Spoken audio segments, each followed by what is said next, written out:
ஓம் சாந்தி 23/8/2025 காலை முரளி பாப்தாதா மதுபன்.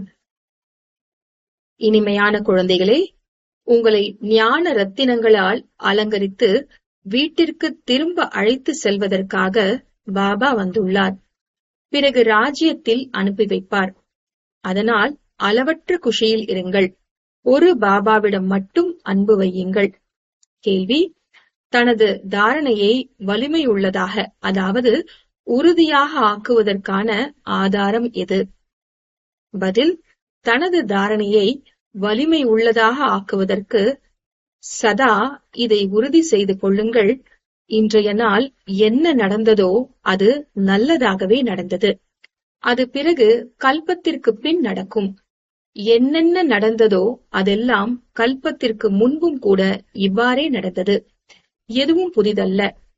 இந்த யுத்தங்களும் 5000 ஆண்டுகளுக்கு முன் நடந்தது. மீண்டும் அவசியம் நடைபெறும். இந்த வைக்கோல் குவியல், அதாவது பழைய உலகம் மற்றும் உடல் அழியதான் போகின்றது. இதுபோல் ஒவ்வொரு வினாடியும் டிராமாவின் நினைவில் இருப்பீர்களானால் தாரணை வலிமையுள்ளதாக ஆகிக்கொண்டே செல்லும். பாடல்: தூர தேசத்தில் வசிப்பவர்.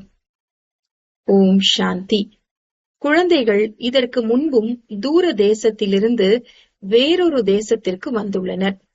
இப்பொழுது இந்த அந்நிய தேசத்தில் துக்கமடைந்துள்ளனர். அதனால் அழைக்கின்றனர், தங்களுடைய தேசமாகிய வீட்டிற்கு அழைத்து செல்லுங்கள் என்று. இது உங்களுடைய அழைப்புதான் இல்லையா? நீண்ட காலமாக நீங்கள் நினைவு செய்தே வந்திருக்கிறீர்கள். அதனால் பாபாவும் குஷியோடு வருகின்றார். நாம் குழந்தைகளிடம் செல்கின்றோம் என்பதை அறிந்துள்ளார். எந்த குழந்தைகள் காம சிதையில் அமர்ந்து எரிந்து விட்டுள்ளார்களோ அவர்களை வீட்டிற்கு அழைத்து செல்வேன். பிறகு ராஜ்யத்தில் அனுப்பி வைப்பேன். அதற்காக ஞானத்தால் அலங்கரிக்கவும் செய்வேன் என்று கூறுகின்றார். குழந்தைகளும் தந்தையை காட்டிலும் அதிகம் குஷியடைய வேண்டும். பாபா வந்துள்ளார் என்றால் அவருடையவராக ஆக வேண்டும். அவர் மீது மிகுந்த அன்பு செலுத்த வேண்டும். பாபா தினந்தோறும் புரிய வைக்கின்றார். ஆத்மா பேசுகிறது இல்லையா? பாபா 5000 ஆண்டுகளுக்கு பிறகு டிராமாவின் அனுசார் நீங்கள் வந்திருக்கிறீர்கள். எங்களுக்கு மிகுந்த குஷியின் கஜானா கிடைத்துக் கொண்டிருக்கிறது. பாபா, நீங்கள் எங்களுடைய பையை நிரப்பிக் கொண்டிருக்கிறீர்கள். எங்களை தங்களின் வீடு, அதாவது சாந்தி தாமத்திற்கு அழைத்து செல்கிறீர்கள். பிறகு ராஜதானிக்கு அனுப்பி வைப்பீர்கள். எவ்வளவு அளவற்ற குஷி இருக்க வேண்டும்! பாபா சொல்கின்றார், நான் இந்த வேறொரு ராஜதானியில்தான் வர வேண்டும் என்று இருக்கிறது. பாபாவுக்கு மிக இனிமையான மற்றும் அற்புதமான பாட்டுள்ளது. அதுவும் குறிப்பாக இந்த மாற்றான் தேசத்தில் வந்துள்ளார் எனும் போது.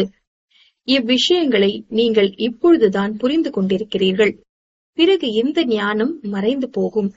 அங்கே இதற்கான அவசியமே இருக்காது. பாபா சொல்கின்றார், நீங்கள் எவ்வளவு புத்தியற்றவர்களாக ஆகியிருக்கிறீர்கள். டிராமாவின் நடிகர்களாக இருந்த போதிலும் தந்தையை பற்றி அறியாதிருந்தீர்கள்.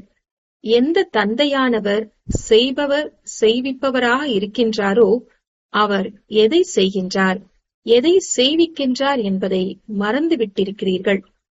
பழைய உலகம் முழுவதையும் ஸ்வர்க்கமாக ஆக்குவதற்காக வருகின்றார். ஞானம் தருகின்றார். அவர் ஞானக் கடலாக உள்ளார் என்றால் அவசியம் ஞானம் தருகின்ற காரியத்தை செய்வார் இல்லையா? பிறகு உங்கள் மூலமாக செய்விக்கவும் செய்கிறார். மற்றவர்களுக்கும் செய்தி கொடுங்கள். தந்தை அனைவருக்குமே சொல்கின்றார். இப்போது தேக உணர்வை விட்டு என்னை நினைவு செய்வீர்களானால் விக்கர்மங்கள் விநாசமாகிவிடும். நான் ஸ்ரீமத் தருகின்றேன். அனைவருமே பாவாத்மாக்கள்தான். இச்சமயம் மரம் முழுவதும் தமோ பிரதானம், இற்றுப்போன நிலையை அடைந்துள்ளது. எப்படி மூங்கில் காட்டை நெருப்பு பற்றி கொண்டால் முற்றிலும் முழுவதுமாக எரிந்து அழிந்து விடுகிறது. காட்டில் தண்ணீர் எங்கிருந்து வரும்? நெருப்பை அணைப்பதற்கு? இந்த பழைய உலகம் முழுவதும் தீப்பற்றிக் கொள்ளும். பாபா சொல்கின்றார், எதுவும் புதிதல்ல. பாபா நல்ல நல்ல பாயிண்ட்களை கொடுத்து கொண்டே இருக்கின்றார். அவற்றை குறித்து வைக்க வேண்டும். பாபா புரிய வைத்துள்ளார், மற்ற தர்ம ஸ்தாபகர்கள் அவர்களின் தர்மங்களை மட்டும் ஸ்தாபனை செய்வதற்காக வருகின்றனர். அவர்களை பைகம்பர், மெசஞ்சர், அதாவது தூதுவர் என்றெல்லாம் எதுவும் சொல்ல முடியாது. இதையும் மிகவும் யுக்தியுடன் எழுத வேண்டும். சிவபாபா குழந்தைகளுக்கு புரிய வைத்துக் கொண்டிருக்கின்றார். குழந்தைகளோ அனைவரும் தான், அனைவரும் சகோதரர்கள். ஆக ஒவ்வொரு சித்திரத்திலும் ஒவ்வொரு வாசகத்திலும் அவசியம் எழுத வேண்டும், சிவபாபா இது போல் புரிய வைக்கின்றார் என்று. பாபா சொல்கின்றார், குழந்தைகளே, நான் வந்து சத்யுக ஆதி சனாதன தேவி தேவதா தர்மத்தை ஸ்தாபனை செய்கின்றேன். அதில் 100% சுகம், சாந்தி, பவித்ரதா அனைத்தும் இருக்கும். அதனால் அது சொர்க்கம் என சொல்லப்படுகிறது. அங்கே துக்கத்தின் பெயரே இருக்காது. மற்ற தர்மங்கள் அனைத்தையும் விநாசம் செய்விப்பதற்கு நிமித்தமாக ஆகிறேன். சத்யுகத்தில் இருப்பதே ஒரு தர்மம், அது புது உலகம். பழைய உலகத்தை அழிக்க செய்கின்றேன். இது போன்ற வேலையை வேறு யாரும் செய்வதில்லை. சங்கர் மூலம் விநாசம் என சொல்லப்படுகிறது. விஷ்ணுவும் லக்ஷ்மி நாராயணன் தான். பிரஜாபிதா பிரம்மாவோ இங்கேயே இருக்கின்றார்.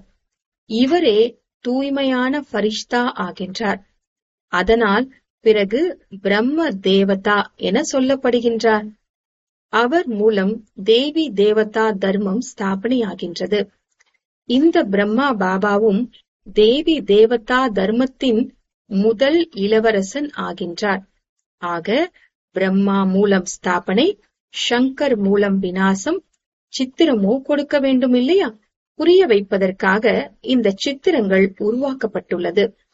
இவற்றின் அர்த்தம் யாருக்கும் தெரியாது. சுய தரிசன சக்கரதாரி பற்றியும் புரிய வைக்கப்பட்டுள்ளது. பரம்பிதா பரமாத்மா சிருஷ்டியின் முதல் இடை கடை பற்றி அறிந்துள்ளார். அவரிடம் முழு ஞானமும் உள்ளது என்றால் சுய தரிசன சக்கரதாரி ஆகின்றார் இல்லையா? நாம் தான் இந்த ஞானத்தை சொல்கின்றோம் என்று அறிந்துள்ளார். பாபாவோ தாமரை மலர் போல நான் ஆக வேண்டும் என சொல்ல மாட்டார். சத்யுகத்தில் நீங்கள் தாமரை மலர் போலதான் இருக்கிறீர்கள். சந்நியாசிகளுக்கு இதை சொல்ல மாட்டார்கள். அவர்களோ காட்டுக்கு சென்று விடுகின்றனர். பாபாவும் சொல்கின்றார், அவர்கள் முதலில் பவித்ர சதோ பிரதானமாக உள்ளனர். பாரதத்தை பவித்ரதாவின் பலத்தினால், அதாவது முற்றிலும் வீழ்ந்து விடாதவாறு நிறுத்தி வைக்கின்றனர்.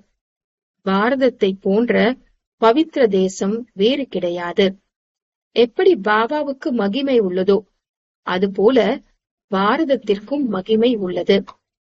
பாரதம் ஸ்வர்க்கமாக இருந்தது. இந்த லக்ஷ்மி நாராயணர் ராஜ்யம் செய்தனர். பிறகு எங்கே சென்றனர்? இதை இப்பொழுது நீங்கள் அறிந்திருக்கிறீர்கள். இந்த தேவதைகள்தான் 84 பிறவிகளை எடுத்து பிறகு பூஜாரி ஆகின்றனர் என்பது வேறு யாருடைய புத்தியிலும் இருக்காது. இப்போது உங்களுக்கு முழுமையான ஞானம் உள்ளது. நாம் இப்பொழுது பூஜைக்குரிய தேவி தேவதா ஆகின்றோம். பிறகு பூஜாரி மனிதர்களாக ஆவோம். மனிதர்களோ மனிதர்களாகத்தான் இருப்பார்கள். இப்படி விதவிதமாக உருவாக்கப்பட்ட சித்திரங்கள் போல் எந்த ஒரு மனிதனும் இருப்பதில்லை. இவை அனைத்தும் பக்தி மார்க்கத்தின் ஏராளமான சித்திரங்கள். உங்களுடைய ஞானமோ குப்தமாக உள்ளது. இந்த ஞானத்தை அனைவரும் பெற்றுக்கொள்ள மாட்டார்கள். யார் இந்த தேவி தேவதா தர்மத்தின் இலைகளாக, அதாவது சார்ந்தவர்களாக இருப்பார்களோ அவர்கள் பெற்றுக்கொள்வார்கள். மற்றபடி மற்றவர்களை ஏற்றுக்கொள்பவர்கள் கேட்க மாட்டார்கள். யார் சிவனுக்கும் தேவதைகளுக்கும் பக்தி செய்கின்றார்களோ அவர்கள்தான் வருவார்கள். முதலில் எனக்கும் பூஜை செய்கின்றனர். பிறகு பூஜாரி ஆகி தனக்கே கூட பூஜை செய்கின்றனர். ஆக இப்போது குஷி ஏற்படுகிறது. நாம் பூஜைக்குரிய நிலையில் இருந்து பூஜாரி ஆனோம். இப்பொழுது மீண்டும் பூஜைக்குரியவராக ஆகின்றோம். எவ்வளவு குஷி கொண்டாடுகின்றனர்! இங்கோ அல்ப காலத்திற்கு மகிழ்ச்சியை கொண்டாடுகின்றனர். அங்கோ உங்களுக்கு சதா காலமும் மகிழ்ச்சி நிறைந்திருக்கும். அங்கே தீபாவளி முதலியவை லக்ஷ்மியை அழைப்பதற்காக இல்லை, முடிசூட்டு விழாக்காக தீபமாலா இருக்கும். மற்றபடி இச்சமயம் என்ன பண்டிகைகள் கொண்டாடப்பட்டிருக்கின்றனவோ அவை அங்கே இருக்காது. அங்கோ சுகத்தின் மேல் சுகம் இருக்கும். இந்த ஒரு சமயத்தில்தான் நீங்கள் முதல் இடை கடை பற்றி அறிந்திருக்கிறீர்கள். இந்த பாயிண்டுகள் அனைத்தையும் எழுதுங்கள். சந்நியாசிகளினுடையது ஹட்டயோகம், இது ராஜயோகம். பாபா சொல்கின்றார், ஒவ்வொரு பக்கத்திலும் ஆங்காங்கே சிவபாபாவின் பெயர் அவசியம் இருக்க வேண்டும். சிவபாபா குழந்தைகளாகிய நமக்கு புரிய வைக்கின்றார். நிராகார் ஆத்மாக்கள் இப்போது சாக்காரில், அதாவது சரீரத்தில் அமர்ந்துள்ளனர். ஆகவே பாபாவும் சாக்காரில் பிரவேசித்து புரிய வைப்பார் இல்லையா? அவர் சொல்கின்றார், தன்னை ஆத்மா என உணர்ந்து என்னை நினைவு செய்யுங்கள். சிவ பகவான் குழந்தைகளுக்கு சொல்கின்றார். அவர் தாமே இங்கு முன்னால் வந்திருக்கின்றார் இல்லையா? மிக முக்கியமான பாயிண்டுகள் புத்தகத்தில் அப்படி தெளிவாக எழுதப்பட்டிருக்க வேண்டும். அதை படிப்பதன் மூலம் தானாகவே ஞானம் வந்துவிட வேண்டும். சிவ் பகவான் வாக்கு எனும்போது அதை படித்தல் மூலம் மஜா வந்துவிடும். இது புத்தியின் வேலை இல்லையா? பாபாவும் ஷரீரத்தை கடனாக பெற்று பிறகு அதன் மூலம் சொல்கின்றார் இல்லையா? இவருடைய, அதாவது பிரம்மா ஆத்மாவும் கூட கேட்கிறது. குழந்தைகளுக்கு நஷா அதிகம் இருக்க வேண்டும். பாபா மீது மிகுந்த அன்பு இருக்க வேண்டும். இதுவோ அவருடைய ரதம். இவரின் அநேக பிறவிகளின் கடைசி பிறவியில் நான் இவருக்குள் பிரவேசமாகின்றேன். பிரம்மா மூலம் இவர்கள், அதாவது பிராமணர்கள் ஆகின்றனர். பிறகு மனிதனில் இருந்து தேவதையாகின்றனர். சித்திரம் எவ்வளவு தெளிவாக உள்ளது! தனது சித்திரத்தையும் கொடுங்கள். மேலே அல்லது பக்கத்தில் இரட்டை கிரீடம் அணிந்தவராக யோக பலத்தினால் நாம் இதுபோல் ஆகின்றோம். மேலே சிவபாபா இருக்க வேண்டும். அவரை நினைவு செய்து செய்தே மனிதனில் இருந்து தேவதை ஆகிவிடுகின்றனர். முற்றிலும் தெளிவாக உள்ளது. வண்ண சித்திரங்களின் புத்தகம் அதுபோல் இருக்க வேண்டும். மனிதர்கள் பார்த்ததும் குஷியடைய வேண்டும். அதில் பிறகு கொஞ்சம் சாதாரணமானதும் அச்சிட வேண்டும். ஏழைகளுக்காக பெரியதிலிருந்து சிறியதாக, சிறியதிலிருந்து இன்னும் சிறியதாக செய்ய முடியும். ரகசியம் அதில் வந்துவிட வேண்டும். கீதாவின் பகவான் பற்றிய சித்திரம் முக்கியமானதாகும். அந்த கீதையில் கிருஷ்ணரின் சித்திரம், இந்த கீதையில் திரிமூர்த்தியின் சித்திரம் இருந்தால் மனிதர்களுக்கு புரிய வைப்பதற்கு சுலபமாக இருக்கும். பிரஜாபிதா பிரம்மாவின் குழந்தைகள் இங்கே உள்ளனர். பிரஜாபிதா பிரம்மாவோ சூக்ஷ்ம வதனத்தில் இருக்க முடியாது.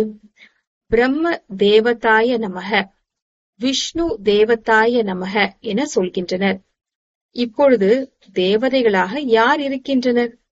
தேவதைகளோ இங்கே ராஜ்யம் செய்தனர். தேவதா தர்மமோ உள்ளது இல்லையா? ஆக இவை அனைத்தையும் நன்கு புரிய வைக்க வேண்டியுள்ளது. பிரம்மாவிலிருந்து விஷ்ணு, விஷ்ணுவிலிருந்து பிரம்மா, இருவரும் இங்கே உள்ளனர். சித்திரங்கள் உள்ளன என்பதால் புரிய வைக்கப்படுகின்றது. முதலில் தந்தை பற்றி தெளிவுபடுத்தினால் அனைத்து விஷயங்களும் தெளிவாகிவிடும். பாயிண்டுகளோ அநேகம் உள்ளன. மற்ற அனைவரும் தர்ம ஸ்தாபனை செய்வதற்காக வருகின்றனர். பாபாவோ ஸ்தாபனை, விநாசம் இரண்டுமே செய்விக்கின்றார். அனைத்துமே டிராமாவின் அனுசார்தான் நடைபெறுகின்றன. பிரம்மா பேச முடியுமா? விஷ்ணு பேச முடியுமா? சூக்ஷ்ம வதனத்தில் என்ன பேசுவார்கள்? இவை அனைத்தும் புரிந்து கொள்வதற்கான விஷயங்களாகும். இங்கே நீங்கள் புரிந்து கொண்டு பிறகு மேல் வகுப்பிற்கு டிரான்ஸ்பர் ஆகின்றீர்கள். அடுத்த வகுப்பறை கிடைக்கின்றது. மூல வத்தனத்தில் யாரும் நிரந்தரமாக அமர்ந்திருக்கவோ முடியாது. பிறகு அங்கிருந்து நம்பர் வார் வர வேண்டியுள்ளது. முதலில் முக்கிய விஷயம் ஒன்றுதான். அதற்கு முக்கியத்துவம் கொடுத்து எடுத்து சொல்ல வேண்டும். கல்பத்திற்கு முன்பும் கூட அதுபோல் நடைபெற்றது. இந்த கருத்தரங்கங்கள் முதலானவை கூட கல்பத்திற்கு முன் நடைபெற்றன. இதுபோல் பாயிண்டுகள் வெளிப்பட்டன. கடந்து போன இன்றைய தினம் நல்லதாகவே நடந்தது. மீண்டும் கல்பத்திற்கு பிறகு இவ்வாறே நடைபெறும். இப்படி தனது தாரணையை செய்து கொண்டு பக்குவமடைந்து கொண்டே செல்லுங்கள். பாபா சொல்லியுள்ளார், புத்தக வடிவில் கூட போடுங்கள். இந்த யுத்தம் நடைபெற்றிருந்தது. எதுவும் புதிதல்ல. 5000 ஆண்டுகளுக்கு முன்பும் கூட இதுபோல் நடைபெற்றது. இவ்விஷயங்களை நீங்கள் தான் புரிந்து கொள்கிறீர்கள். வெளியில் உள்ளவர்கள் புரிந்து கொள்ள முடியாது. நீங்கள் சொல்கின்ற விஷயங்களோ அற்புதமானவை என்று மட்டும் சொல்லிவிடுவார்கள். நல்லது, எப்பொழுதாவது போய் புரிந்து கொள்வார்கள். சிவ பகவான் குழந்தைகளுக்கு சொல்கின்றார், இப்படி வார்த்தைகள் இருக்குமானால் வந்து புரிந்து கொள்ளவும் செய்வார்கள். பிரஜாபிதா பிரம்மா குமார் குமாரிகள் என்று பெயர் எழுதப்பட்டுள்ளது. பிரஜாபிதா பிரம்மாவின் மூலம்தான் பிராமணர்களை படைக்கிறார். பிராமணன் தேவி தேவதாய நமக என சொல்கின்றனர் இல்லையா? எந்த பிராமணர்கள்? நீங்கள் கலியுக பிராமணர்களுக்கு கூட புரிய வைக்க முடியும் பிரம்மாவின் குழந்தைகள் யார் என்று.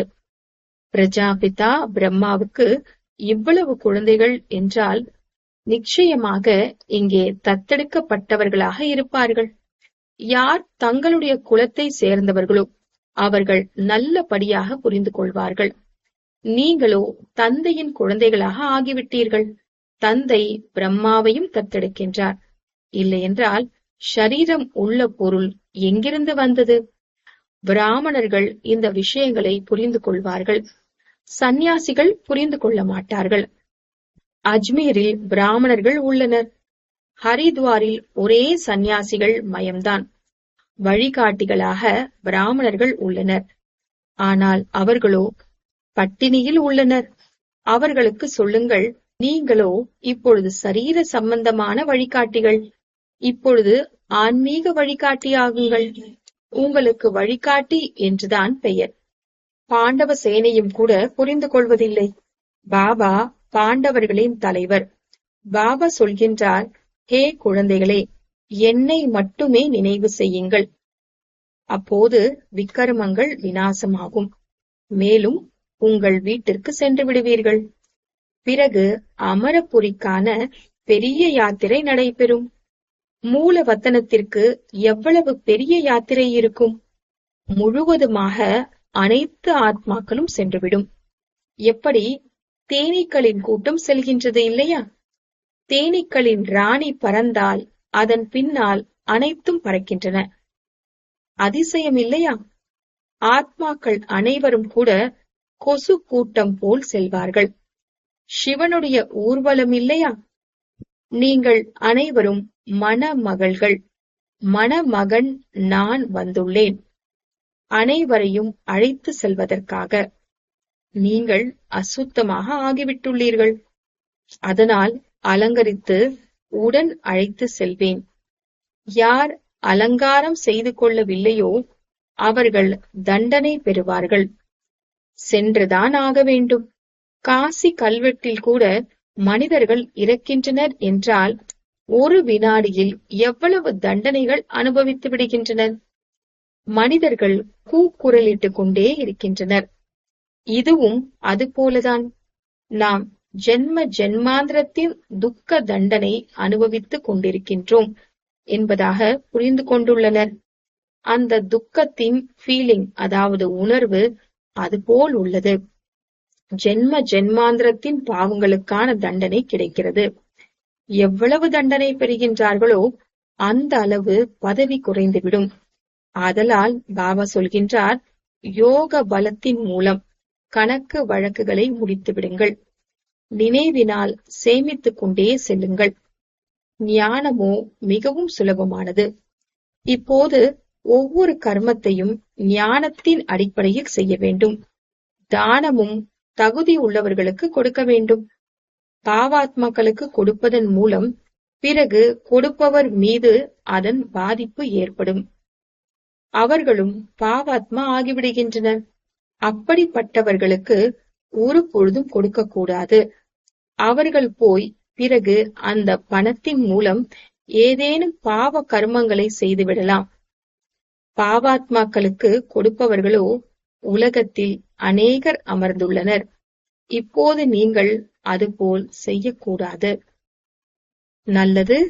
இனிமையிலும் இனிமையான காணாமல் போய் கண்டெடுக்கப்பட்ட செல்ல குழந்தைகளுக்கு தாயும் தந்தையும் ஆகிய வாக்தாதாவின் அன்பு நினைவுகள் மற்றும் காலை வணக்கம். ஆன்மீக தந்தையின் நமஸ்தே. ஆன்மீக தந்தைக்கு ஆன்மீக குழந்தைகளின் நமஸ்தே. தாரணைக்கான முக்கிய சாரம். முதலாவது, இப்போது ஒவ்வொரு கர்மத்தையும் ஞானத்தின் அடிப்படையில் செய்ய வேண்டும். தகுதி உள்ளவர்களுக்கு மட்டுமே தானம் கொடுக்க வேண்டும். பாவாத்மாக்களோடு இப்போது எந்த ஒரு பணம் முதலியவற்றின் கொடுக்கல் வாங்கல் வைத்துக் கொள்ளக்கூடாது. யோக பலத்தின் மூலம் பழைய கணக்கு வழக்கு அனைத்தையும் முடித்துவிட வேண்டும். இரண்டாவது, அளவற்ற குஷியில் இருப்பதற்காக தனக்குத்தான் பேசிக்கொள்ள வேண்டும். பாபா எங்களுக்கு அளவற்ற குஷியின் கஜானாவை தருவதற்காக நீங்கள் வந்திருக்கிறீர்கள். நீங்கள் எங்கள் பையை நிரப்பிக் கொண்டிருக்கிறீர்கள். உங்களோடு கூடவே நாங்கள் முதலில் சாந்திதாம் செல்வோம். பிறகு எங்களுடைய ராஜ்தானிக்கு வருவோம். வரதானம். பிரச்சனைகளை சமாதான சொரூபமாக மாற்றக்கூடிய விஸ்வத்திற்கு நன்மை செய்பவர் ஆகுக. பிரச்சனைகளை சமாதான சொரூபமாக மாற்றக்கூடிய விஸ்வத்திற்கு நன்மை செய்பவர் ஆகுக. விளக்கம். நான் விஸ்வத்திற்கு நன்மை செய்பவர், அதாவது விஸ்வ கல்யாணி. இப்பொழுது இந்த சிரேஷ்டமான பாவனை, சிரேஷ்டமான விருப்பத்தை எமர்ஜ் செய்யுங்கள். இந்த சிரேஷ்டமான சம்ஸ்காரத்திற்கு முன் எல்லைக்கு உட்பட்ட சம்ஸ்காரம் தானாக முடிவடைந்துவிடும். பிரச்சினைகள் சமாதான ரூபமாக மாறிவிடும்.